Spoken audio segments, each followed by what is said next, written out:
આપણી સંકલ્પ ન્યૂઝ ચેનલને સબસ્ક્રાઇબ અને લાઇક કરો, બેલ આઇકન દબાવો જેથી આવનાર ન્યૂઝ અપડેટ્સની નોટિફિકેશન આપના મોબાઈલ પર સૌથી પહેલા પહોંચે. Like, subscribe and share the video. નમસ્કાર દર્શક મિત્રો, હું છું પૂજા ટંડેલ. સંકલ્પ ન્યૂઝમાં આપનું સ્વાગત છે. સમાચારની શરૂઆત કરતા પહેલા એક નજર આજના મુખ્ય સમાચાર પર. સેલવાસના આંબલીમાં કાર ચાલકે કાબુ ગુમાવતા કાર સીધી દિવાલ સાથે અથડાતા અકસ્માત સર્જાયો. કેન્દ્ર શાસિત પ્રદેશ દાદરા નગર હવેલીના આંબલી સ્થિત બસેરા કોમ્પ્લેક્સના સામે વહેલી સવારે કાર ચાલકે કાબુ ગુમાવ્યો અને કાર સીધી દિવાલ સાથે અથડાઈ હતી. આજે સવારે લગભગ 7:30 વાગ્યાના સુમારે એક Maruti Suzuki car number DN09H1850 ના ચાલકે આંબલી એક્શન સ્ટેન્ડ સ્થિત બસેરા કોમ્પ્લેક્સ સામે કાબુ ગુમાવતા દિવાલ સાથે અથડાતા અકસ્માત સર્જાયો હતો. કાર સીધી દિવાલ સાથે અથડાઈ હતી. ઘટનાની જાણ થતાં આસપાસના લોકો દોડી આવ્યા હતા. સદનસીબે અકસ્માતમાં જાનહાનિ થઈ ન હતી, જોકે કારને ભારે નુકસાન પહોંચ્યું હતું.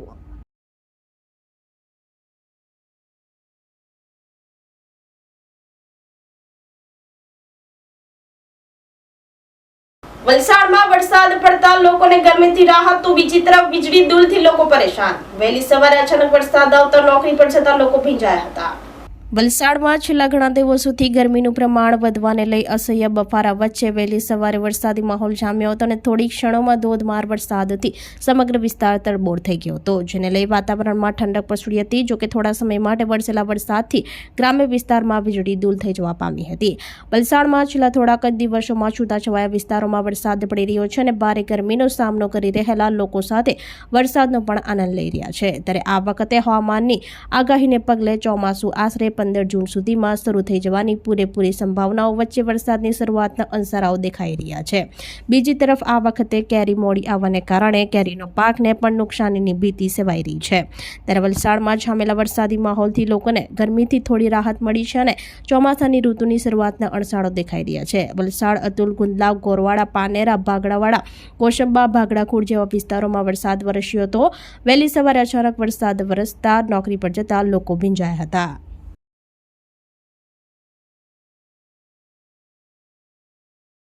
અંકલેશ્વર જીઆઈડીસીની સ્ટાક કલર કંપનીમાં ભીષણ આગ લાગતા ધુમાડાના ગોટે ગોટા નજરે પડ્યા. ભરૂચ જિલ્લાના અંકલેશ્વર જીઆઈડીસીમાં આવેલ ખ્વાજા ચોકડી નજીક આવેલ સ્ટાક કલર નામની કંપનીમાં ભીષણ આગ ફાટી નીકળતા દોડધામ મચી જવા પામી હતી. મળતી માહિતી અનુસાર અંકલેશ્વર જીઆઈડીસીમાં આવેલા ખ્વાજા ચોકડી નજીક ભીષણ આગની ઘટનામાં સ્ટાક કલર નામની કંપનીમાં અચાનક આગ ફાટી નીકળતા દોડધામ મચી હતી. આગ એટલી વિકરાળ હતી કે દૂર દૂર સુધી ધુમાડાના ગોટે ગોટા નજરે પડ્યા હતા. બનાવની જાણ થતાં 5થી વધુ ફાયર ટેન્ડરો ઘટના સ્થળે પહોંચ્યા હતા, જ્યાં ફાયર ફાઈટરોએ પાણીનો મારો ચલાવી આગને કાબૂમાં લેવા કવાયત હાથ ધરી હતી. તો બીજી તરફ બનાવને પગલે પોલીસ કાફલો પણ ઘટના સ્થળે પહોંચ્યો હતો. અંકલેશ્વરથી રિપોર્ટર અભી સૈયદ, સંકલ્પ ન્યૂઝ.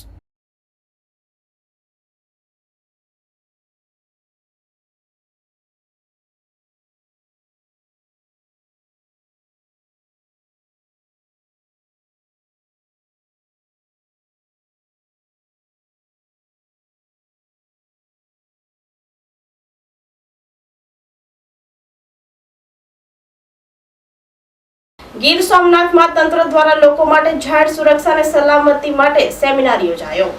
ગીર સોમનાથ જિલ્લા કલેક્ટરની સમગ્ર રાજ્યમાં આગવી પહેલ જિલ્લામાં રહેતા ધંધાર્થીઓ, શાળાના સંચાલકો, સામાન્ય લોકો કે જેને ત્યાં દિવસ દરમિયાન લે વેચ માટે અથવા તો મુલાકાતે વધુ પ્રમાણમાં લોકો આવે છે, તેની સુરક્ષાને ધ્યાને રાખી સરકારના નીતિ નિયમોની સમજણ અને તેનું પ્રમાણપત્ર કઈ રીતે મેળવવું તે અંગેનો ફાયર, PGVCL, આરોગ્ય, પોલીસ સહિતના વિભાગો સાથે રાખી લોક જાગૃતિ સેમિનાર યોજાયો હતો.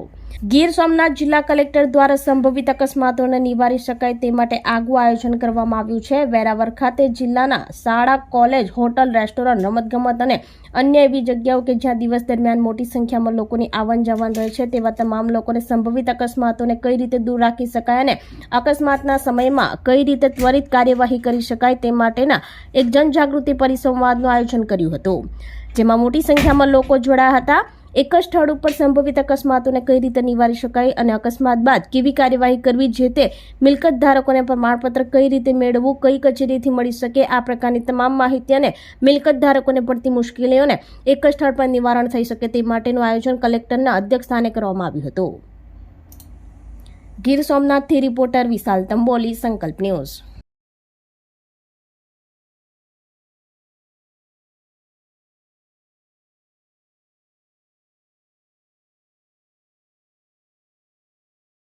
જે તાજેતરમાં જે બનાવ બન્યો રાજકોટમાં એ પછી એમ દરેક જગ્યાએ ચેકિંગનું એ બધી સરકારશ્રીની સૂચના છે. તો એ ચેકિંગ દરમિયાન અમને એવું જાણવા મળ્યું કે જે હોટલ એસોસિએશનવાળા છે કે ડૉક્ટરો છે કે રિસોર્ટવાળા છે કે XYZ જે કંઈ પણ આવી સર્વિસીસ જોડાયેલા છે એ લોકોને બેઝિક નોલેજ નથી હોતું કે ભાઈ વિકાસ પરવાનગી કે બિલ્ડિંગ યુઝ પરમિશન પછી એ લિફ્ટ છે સર્ટિફાઈ કરાવવી જોઈએ કે ફાયર એનઓસી તો ફાયર કોને લાગુ પડે છે, એક માળવાળાને શું લેવાનું, 3 માળો તો શું લેવાનું, 9 મીટર નેટ શું લેવાનું, એવું સ્કૂલો માટે છે. સ્કૂલોવાળાને અવેરનેસ હતી. સેમ આપણે જોયું હશે કે જે બધી વાન્સ જાય છે એમાં શું નોર્મ્સ છે કે વાલીઓ શું ધ્યાન રાખવાનું છે કે બસીસ જાય છે તો બસીસમાં શું રાખવાનું હોય છે, CCTV ફરજિયાત છે કે એને ફાયર એક્સટિંગ્વિશર રાખવાનું છે, એ બધું ફરજિયાત છે. તો એ અવેરનેસ આવે અને જે આ સંકળાયેલા છે એ લોકોને ખબર પડે કે ભાઈ મારે આ ધંધો જો મારે કરવો હોય તો આટલા એનઓસીને આટલી પરવાનગી મારે લેવી પડશે. તો એ અવેરનેસ માટે અને પબ્લિકને પણ ખબર પડે કે ભાઈ આપણે જ્યાં જાય છીએ તો આપણે શું ધ્યાન રાખવાનું છે કે આપણે આપણા બાળકને રિક્ષામાં બેસાડીએ સ્કૂલ જવા માટે તો એ રિક્ષામાં એ શું મારે ધ્યાન રાખવાનું કે મારી વાનમાં મોકલું તો કેટલા બાળકો એ ભરી શકે.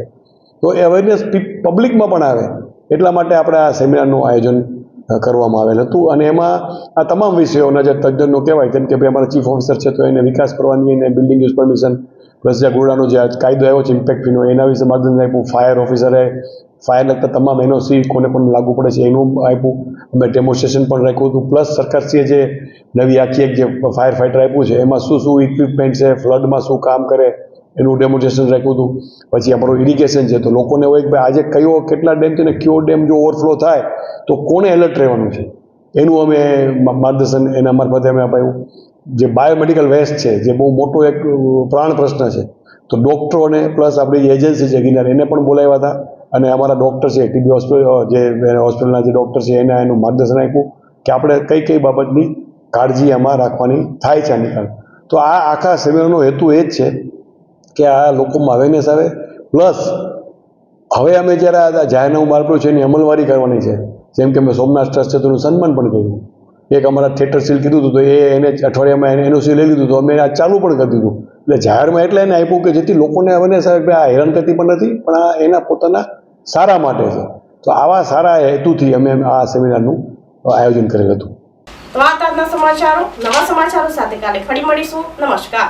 આપણી સંકલ્પ ન્યૂઝ ચેનલને સબસ્ક્રાઇબ અને લાઇક કરો, બેલ આઇકન દબાવો જેથી આવનાર ન્યૂઝ અપડેટ્સની નોટિફિકેશન આપના મોબાઈલ પર સૌથી પહેલા પહોંચે.